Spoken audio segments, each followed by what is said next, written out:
Hey everybody, welcome back to my channel, Straight Out of Context. I am Barbara Ann.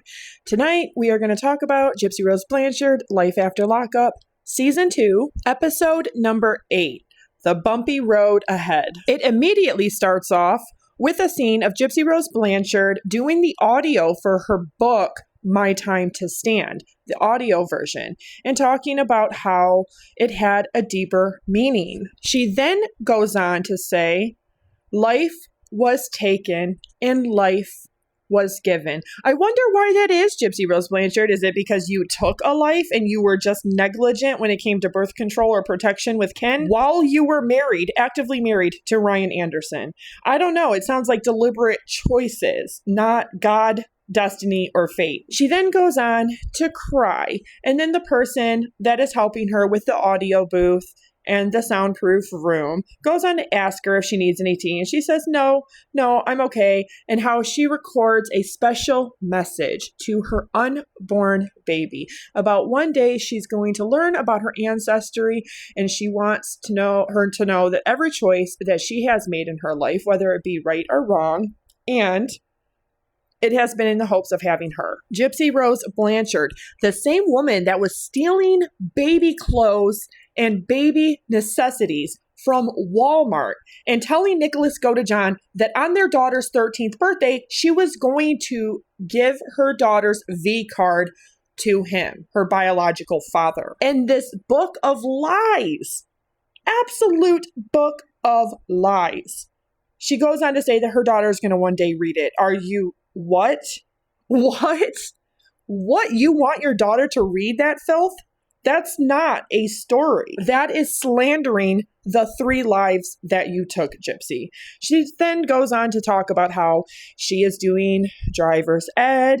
She's hoping to get her driver's license. She's signing all of the pre-signature little cards that come inside of the autographed version of her book.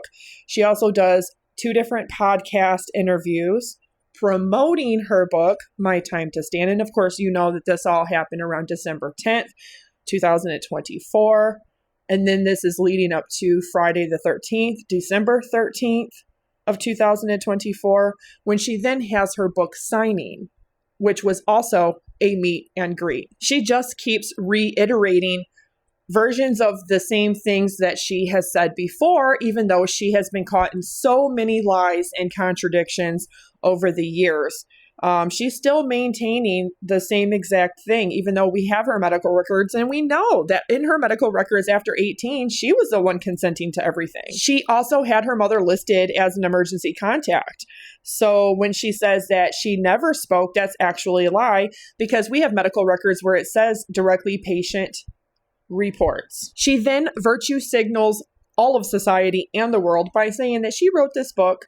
Well, first of all, she's told everybody that it was for her baby and that it was her story for her baby when she gets older to read. But then she goes on to tell everybody that it's hope for other people that are in circumstances like hers. But nowhere in My Time to Stand does she tell people absolutely under no circumstances manipulate somebody for 3 years who has mental disability and autism into doing it for you. The abuse excuse doesn't fly when you bring a third party into the mix. But let's get to the fun part where Grifty is at school.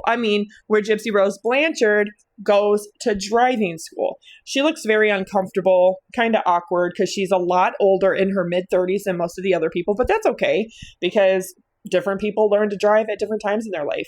And then we cut to a scene where Christy is opening up all the mail. I showed this in a prior video, but she's opening up all the mail and she's talking about how she doesn't tell Gypsy about a lot of the hate mail, the trolls, all of the negative things. And she's scared that something may be in one of them. One of them was already opened. So she gets gloves out.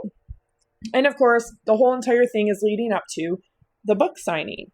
What's really ironic and kind of weird to me is that Gypsy Rose Blanchard has this entire curated false sense of celebrity, public figure status, fame, that she worked 8.5 years in prison to really, really get. So that way, the moment she got out of prison, a show drops, a book drops, and then she has another continued 5 interviews actually, then another continued show and another season of that show and a whole other book. And now her whole family, their lives are circling around Gypsy and her constant drama and her life. And it's just kind of weird to me to see that, to see how they are coddling a mid-30s something woman. But a lot of that has to do with probably not just the cameras being present, but her now false sense of she's got some kind of fame. She then goes on to say that most authors don't have a hate following. That's because most authors aren't convicted murderers, Gypsy. You are a convicted murderer trying to use author under your belt as a way to try to rebrand yourself and your image. But unfortunately, when you take the lives of 3 people, you can never come back from that. Remember, Dee Blanchard, Nicholas Godejohn, who's rotting in prison for his natural life because of her manipulation of him, and his mother, Stephanie Goldhammer. But she has her time to stand and she has her freedom, and that's all she cares about. She's sitting there talking to Ken that she has to do it. She also complains that she didn't want to do it. She didn't like how it wasn't really planned around the safety of her and her baby. This is the bookstore owner and Mike Stanfield, her former public defender / now manager, talking about how a funeral wreath, a very expensive one, looks like it's about $300, came with a card and a bow, and it said something about rest in peace or in memory, Gypsy Rose Blanchard and Dee Blanchard. And of course, Mike has to stand around acting like he's really actively taken part in stopping all of these trolls when nobody was doing anything but just live streaming the event. People really were purchasing tickets, which included a copy of the book and a photograph with Gypsy, a chance to meet her while she was pregnant. But nowhere do they actually show any real threats, any real death threats, either physically or verbally. They escort a pregnant Gypsy Rose Blanchard through the back door of the bookstore. And of course, she's got to have all the security, and her stepmom and her dad, even content creators showed up in support. And of course, there was supposed to be a vigil for Dee Blanchard. And then we cut to a scene where Bree briefly says that she's not going to allow any of these haters to ruin the night for Gypsy. But really, Bree didn't serve any purpose because they already had security and officers and Mike Stanfield there. She really physically or legally didn't have really any purpose other than being there as a moral support of her friend. I think it was just because the anticipation of all this drama was supposed to go down, and it didn't. Of course, this person supposedly had been refunded. We all know the story of what happened with Pink Pony and how she bought a ticket and she was forced to have to get a refund and leave the premises.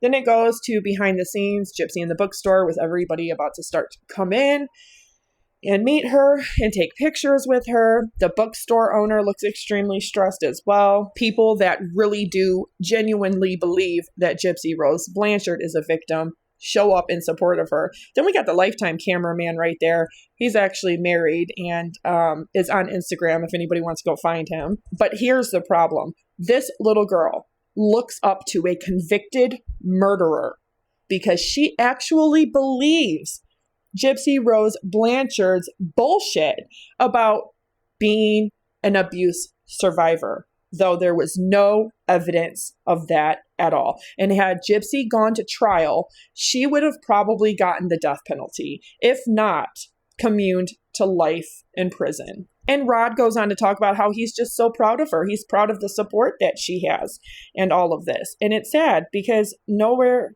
in here do they talk about how 3 other people's lives literally gave her this platform, this freedom, this ability to stand and tell a bunch of bullshit and lies, defame them, slander them, libel them. And nowhere do they hail Nicholas Godejohn as the hero that he is. Even her own father and stepmother for 24 years did not come to her defense.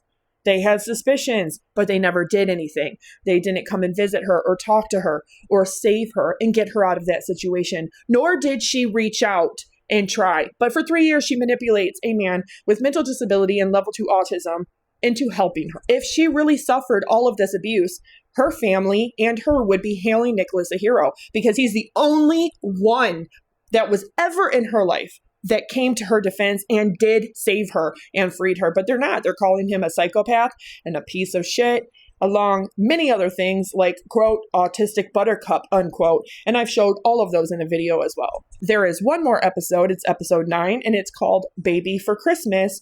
And Ryan says, I don't owe her anything. The next episode, 9, is going to be the last one of season 2. And clearly Ryan says that, this is all her fault. This is her. She's going to have to deal with the fallout. She's going to have to deal with the consequences of her actions. She shouldn't have got pregnant while she was legally married to him. Gypsy Rose Blanchard in the next episode is taking all of her pregnancy photos. And of course, she dilates to 3 pretty early, goes to the hospital. And of course, she has a baby on December 28th of 2024, the 1-year anniversary of her release from prison for killing her mom. And at the end of it all, they all kept Gypsy safe. And don't forget to subscribe, like, turn on notifications, and share.